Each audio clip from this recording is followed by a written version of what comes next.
Assalamualaikum warahmatullahi wabarakatuh. Alhamdulillahirabbil alamin wa binasta'inu ala umurid dunya waddin. Wassalatu wassalamu ala asrofil mursalin wa ala alihi washabihi ajmain. Hari ini kita akan membahas tentang autoregressive distributed lag model. ARDL adalah model yang dikembangkan oleh Pesaran, Sin, dan Smith tahun 2001. Model ini adalah model time series dengan single co-integration. Model ARDL adalah pengembangan dari model ECM. Nah, model ARDL ini bisa diaplikasikan untuk data yang tingkat stasionernya berbeda, asal tidak ada yang stasioner pada tingkat 2. Artinya apa? Ada mungkin data yang stasioner pada level, ada yang data stasioner pada first different. Nah, tetapi kalau ECM itu mensyaratkan data tidak stasioner pada level, tapi stasioner pada different dengan tingkat diferensi yang sama. Nah, inilah kelebihan dari ARDL. Saya akan beri contoh model ARDL sederhana tentang keuntungan perbankan Islam, di mana keuntungan dipengaruhi oleh faktor internal dan faktor eksternal. Keuntungan diukur dengan ROA, return on asset. Kemudian faktor internal adalah aset yang menunjukkan size, pembiayaan yang menunjukkan kekuatan biayaan, dan efisiensi yang diukur dari cost income ratio. Sementara faktor eksternalnya adalah output nasional yang dalam ini adalah digunakan industrial production index. Aset dalam bentuk logaritma natural. Nah, kita akan menggunakan data agregat perbankan Islam, bukan data individual bank. Kita akan menggunakan periode waktu 2010 sampai 2019 dengan data bulanan. Nah, model persamaan di atas kalau kita nyatakan dalam bentuk ARDL adalah seperti ini. Jadi ada koefisien jangka pendek yang theta ini sampai dengan theta 4, ada koefisien jangka panjang yaitu beta 1 sampai beta 4. Kemudian ada beberapa hal yang penting di dalam model ARDL. Yang pertama, ketika kita mengestimasi ARDL di atas, maka kita lihat kita butuh berapa panjang lag yang harus kita pilih. Nah, kita bisa menggunakan panjang lag dengan metode AIC maupun SC. AIC adalah metode untuk menentukan panjang lag yang maksimum. Sementara SC itu bagaimana menentukan panjang lag. Nah, kemudian hal dua yang penting adalah soal uji kointegrasi yang ingin mengetahui tentang keseimbangan jangka panjang. Kita menggunakan namanya the bond testing approach. Ya. Jadi H0-nya apa?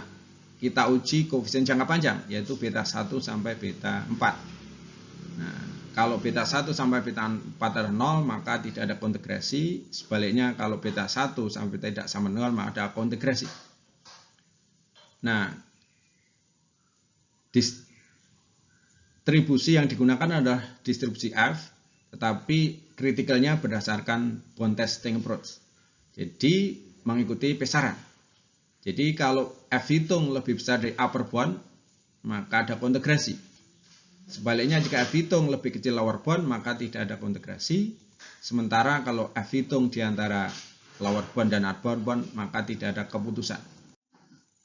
Nah, langkah estimasi adalah uji stasionaritas, kemudian estimasi RDL, uji kointegrasi, uji autokorelasi dan stabilitas, estimasi jangka panjang, dan estimasi jangka pendek.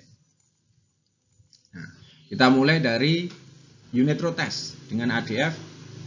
Ini adalah hasil pada level. Kita lihat ada beberapa data yang stasioner seperti ROA dan aset, tetapi ada data yang tidak stasioner, sehingga ini bisa memenuhi salah satu syarat dari ARDL. Nah, kalau kita lihat kemudian pada first different, semua data stasioner. Jadi artinya tidak ada yang stasioner pada tingkat 2, berarti syaratnya terpenuhi untuk menjadikan kita bisa menggunakan ARDL. Nah, kemudian kita menentukan panjang lag 12 dengan metode AIC. Dan berdasarkan dari program Ifuse, Nah, dia kemudian kita bisa melihat ini adalah panjang leg-nya 31100 itu adalah panjang leg dari modal RDL. Kita lihat ROA-nya adalah -1 sampai -3. Nah, sementara nilainya adalah -1, artinya itu 11, kalau tidak ada minus berarti 00. Oke. Nah, selanjutnya uji autokorelasi dengan menggunakan LM test. Kita lihat menggunakan distribusi square dan kita gagal menolak 0, berarti tidak ada autokorelasi. Nah, selanjutnya kita lihat adalah uji stabilitas dari kusum and kusum square. Kita lihat untuk yang kusum stabil, untuk yang kusum square kurang stabil. Nah, selanjutnya uji kointegrasi, ya, mengenai bond test. Kita lihat di sini F hitungnya adalah 4,23.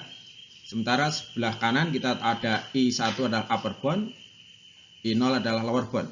Kita mulai dari 1%, itu 4,23 itu lebih kecil dari 4,37.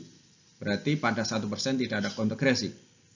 Nah, sementara kalau kita bergerak misalnya 2,5%, maka 4,23 lebih besar dari 3,87. Berarti ada kointegrasi. Artinya ada kointegrasi pada tingkat 2,5%. Nah, kemudian ini adalah kondisi jangka panjangnya. Kita lihat aset tidak berpengaruh, kemudian financing berpengaruh negatif, signifikan, efisiensi berpengaruh negatif efisien. Di sini CR itu efisiensi adalah menunjukkan ketidak efisien. Jadi semakin tidak efisien maka keuntungannya menurun. Sementara produksi tidak signifikan. Nah, berikutnya jangka pendek. Kita lihat jangka pendek. Kointegrasi adalah merupakan error periode sebelumnya itu negatif dan signifikan, artinya model error correction modelnya RDL valid. Ya, kemudian kategori jangka pendek itu yang mempengaruhi adalah ROA aset dan financing. Demikian sedikit tentang RDL, mudah-mudahan bisa membantu bagi mereka yang sedang belajar RDL. Terima kasih. Assalamualaikum warahmatullahi wabarakatuh.